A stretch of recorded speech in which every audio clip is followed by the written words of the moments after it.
وما لنا ألا نتوكل على الله وقد هدانا سبلنا ولنصبرن على ما آذيتمونا وعلى الله فليتوكل المتوكلون. Barakallahu fiik. Ini yang tadi yang ditanyakan tentang perkara bid'ah idhofiyah. Jadi kalau pembahasannya sudah bid'ah idhofiyah, ini nanti perkaranya itu masuk ke dalam perdebatan akademik, memang perdebatan akademik antar mazhab. Jadi bid'ah idhofiyah itu disebutkan oleh Al-Imam Asy-Syatibi rahimahullah dalam kitab beliau Al-I'tisam. Bid'ah idhofiyah ini beliau menyatakan bahwasanya ada suatu amal perbuatan yang dinaungi oleh dalil yang sifatnya umum, tetapi rinciannya itu tidak ada dalam syariat. Ketika seseorang melakukan dengan aturan-aturan tertentu, yang mana aturan ini tidak ada izinnya dari syariat, maka dia masuk ke dalam bid'ah idhofiyah. Misal, Allah Subhanahu wa ta'ala memberikan kebebasan untuk kebebasan untuk membaca Al-Quran, mau berapa lembar, mau berapa ayat. Karena Allah Subhanahu wa ta'ala berkalam, faqra'u ma tayassara minal Qur'an, bacalah olehmu yang mudah saja dari Al-Quran. Nanti misalnya ada seseorang bikin aturan baca Quran sambil keliling masjid 7 kali. Itu buat apa ya? Saya mau aja gitu kan. Itu bid'ah. Karena aturan baca Quran sambil keliling masjid 7 kali gitu. Ini nggak ada aturannya dalam syariat. Baca Qurannya benar gitu. Tetapi dia menambahkan satu aturan yang harus yang sifatnya itu dia mengharuskan dirinya itu untuk baca Quran, kemudian keliling masjid 7 kali. Ini yang keliling masjid 7 kalinya ini yang bid'ah. Ini yang disebut dengan bid'ah idhofiyah, yang ditambahkan. Baca Qurannya nggak apa-apa di situ gitu loh. Nah, hanya saja di sini dalam ini secara teori ya, secara lisan, secara teori. Namun secara prakteknya kita ketika melihat semisal Syekhul Islam Ibn Taimiyah rahimahullah, sebagaimana dinukilkan oleh murid beliau yaitu Al-Imam Ibnul Qayyim Al-Jauziyah, itu kan punya kitab Madarijus Salikin. Saya sempat melihat fatwanya Syekh Mustafa Al-Adawi itu mentahzir kitab ini, jangan baca kitab ini gitu. Ada saya lihat video beliau ini mali bi tasawuf wa sufiyah katanya, kata beliau. Nah, habis waktunya ini. Nah, di dalam kitab Madarijus Salikin, tapi hakikatan kitab Madarijus Salikin di situ ada manfaat ketika antum membacanya situ. Ini tadi saya menukilkan kalamnya Syekh Mustafa Al-Adawi ya dalam hal ini ya. Nah, tetapi yang dinukilkan oleh Imam Ibnul Qayyim terhadap Syekhul Islam Ibn Taimiyah, Syekhul Islam Ibn Taimiyah pernah memfatwakan gitu. Barang siapa yang membaca ya Hayyu ya Qayyum birahmatika astaghits gitu, la ilaha illa anta, ya Hayyu ya Qayyum la ilaha illa anta gitu kan.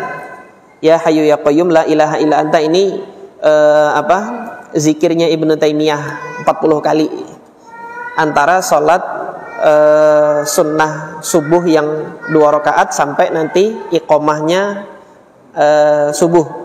Itu dibaca oleh Syekhul Islam Ibn Taimiyah itu 40 kali. Kata beliau yang membaca ini di kedua waktu ini hasalalahu hayatal qalbi, akan mendapatkan hati yang hidup. 40 kalinya ini dari mana gitu loh. Nah, ini secara praktek ini bid'ah idhofiyah. Nah, terus kita mau mengkompromikan yang kayak gini gimana gitu kan?